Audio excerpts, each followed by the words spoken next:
Blatt rushed through the doors and hurried down the hall, where he knew Stahalsh would be probing the poor creature. That is, if he hadn't killed it before Blatt could witness it. A real alien from another planet. Habitable planets had been observed in the galaxy, however. Discovering any life was unlikely, let alone sentient or sapient life. Stahalsh was standing just outside the animal pen, looking through the thick glass panel. His long pale ears drooped down, as did his fur-covered brow. He was focused on something curled up in the corner. Blatt burst through the door without warning, heaving in breaths. "Is he dead yet?" Stahalsh lifted his ears, now a pulsing pink, and extended a four-fingered hand to Blatt. "Not quite. Look." He motioned to the strange thing in the corner. Blatt lowered his ears. "It's small." Yes, it is. Small but resilient. The ship was ruined, in case you were wondering." Blatt twitched his ear at that. "I assume so." "It seemed that the vessel was meant for 1 or 2 occupants. I'm not entirely sure, but the inside was mostly undamaged. The creature was not harmed in the, rather unfortunate descent. We found no trace of trauma coherent with a crash like that. The ship probably had ways of lessening the damage to the occupants." Blatt pressed his face up to the glass. It was motionless, aside from a steady up and down on its upper chest. It didn't seem to have any garments either. Blatt's ears paled. "What did you do to it?" he asked without looking back. "Absolutely nothing besides the standard. We sanitized him, took a scan, inspected him, took some skin and blood samples, and then dropped him in there. The boys are further analyzing the data and drawing diagrams. Our job now is to watch and wait." Stahalsh shook his head. "We're not entirely sure why it's here to begin with. Did someone bring it here? Was it sent here?" Blatt rested one of his forearms on the panel seal and looked back at his furry colleague. Stahalsh shook his head, this time looking at Blatt. "I don't think it's a sapient creature." Blatt nodded in reply.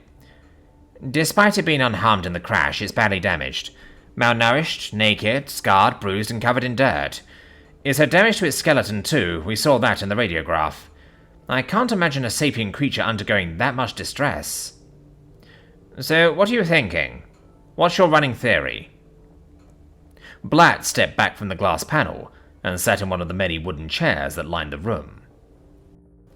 That particular room was usually for observing animal experiments and or behaviors.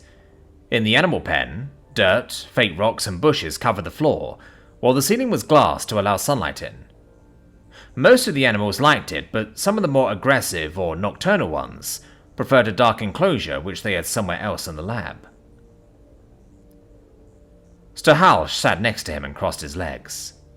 With one left arm, the bottom, he held the arm of the chair and with the other he rubbed his chin. He was silent for a few subtles, all while gazing at the creature. His ears remained pale and drooped. Blatt went from looking at the creature to looking at Stahalsh, and then back at the creature. "Is it cold?" asked Blatt. "Probably. We doused it in a sterilizing solution before running tests. It's been wet for a while. We put the room on heat, but it may not be enough. I'll make sure to turn it up before we leave tonight." "I noticed it doesn't have fur." "It does," Stahalsh said softly. "It has a fine layer in its whole body, and then more dense areas around the groin and head. Not nearly as much as ours, but it's there. I assume it comes from a warmer planet. And you should see its body mass. I know it looks small, but it's mostly made up of muscle."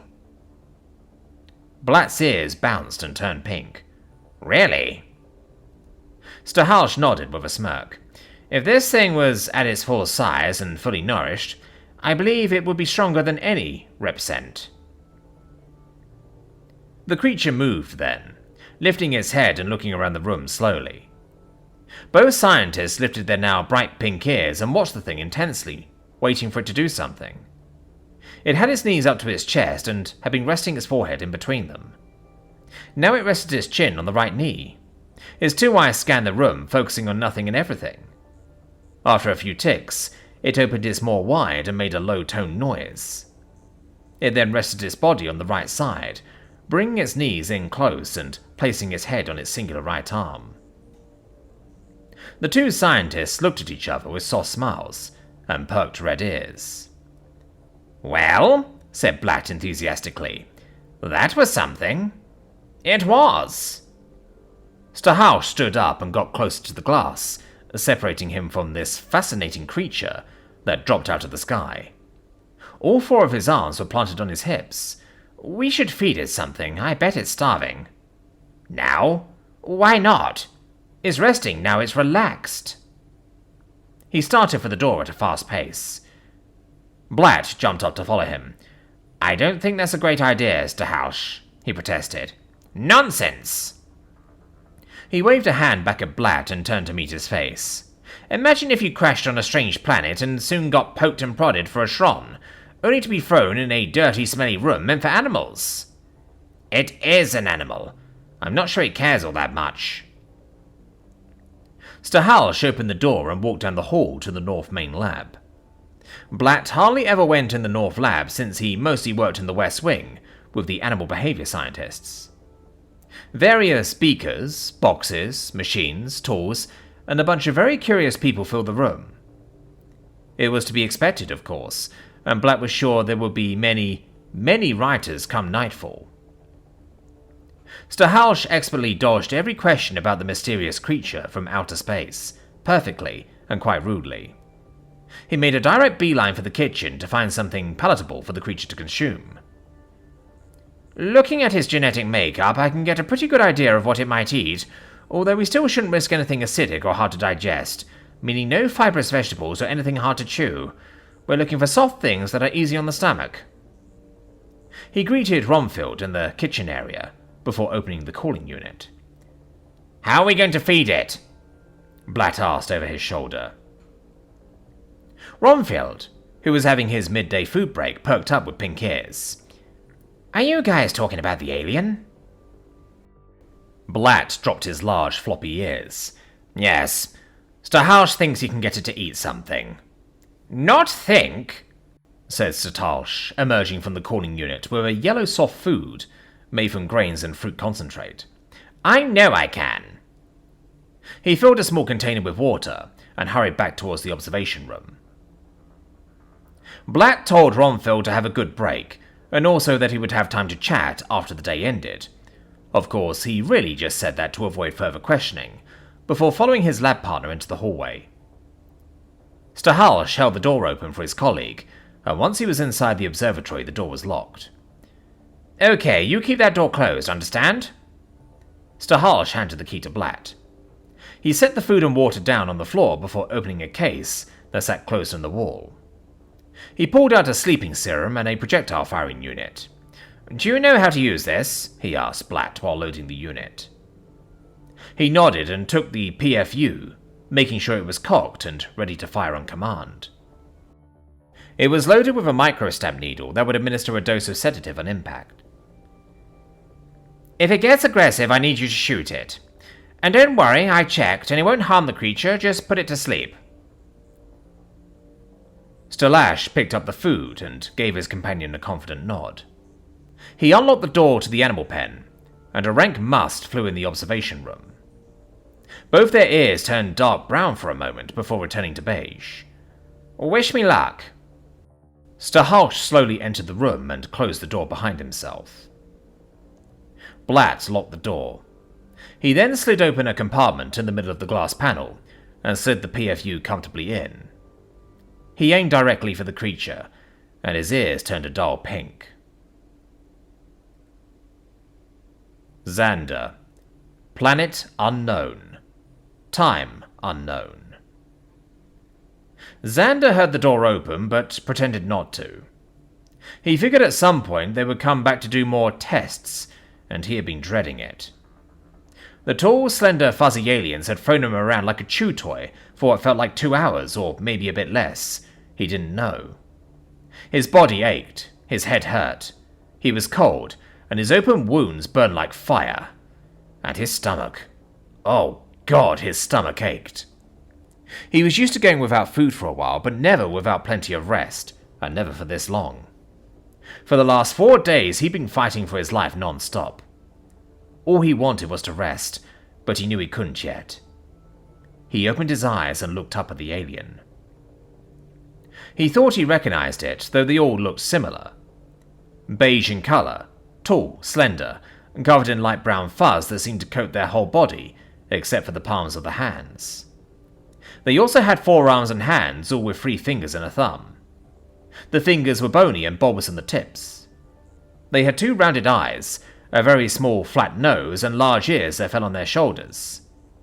They wore clothes, thankfully, but it was a very simple garb. Just a long dress that gave much to the imagination. That seemed to be the normal fashion choice because everyone wore something along that line. The alien closed the door, and then another alien in the next room pointed what looked like a gun through the dirty glass.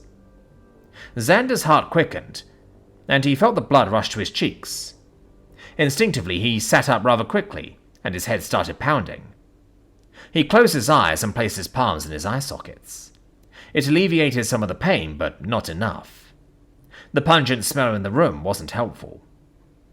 When he removed his hands, he saw that the alien had placed something in between them. Xander looked at the objects, then to the alien, and then to the one pointing a gun at him.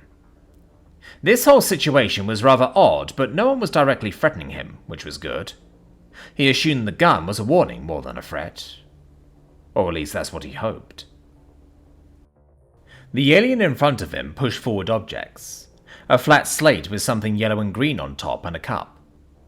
It motioned to the slate and then to Xander. Obviously, they were both waiting for him to make a move and interact with whatever was on the slate, which was probably food. Xander's stomach grumbled loudly, reminding him how hungry he was.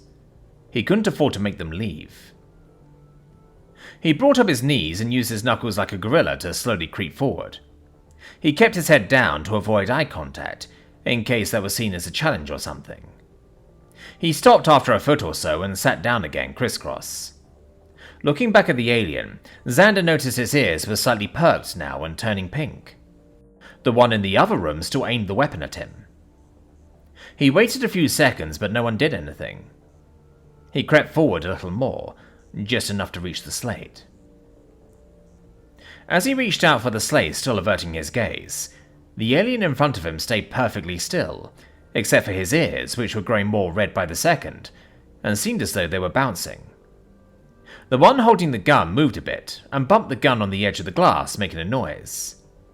Xander quickly retracted his hand and closed his eyes, waiting for the explosion and sudden pain he knew all too well.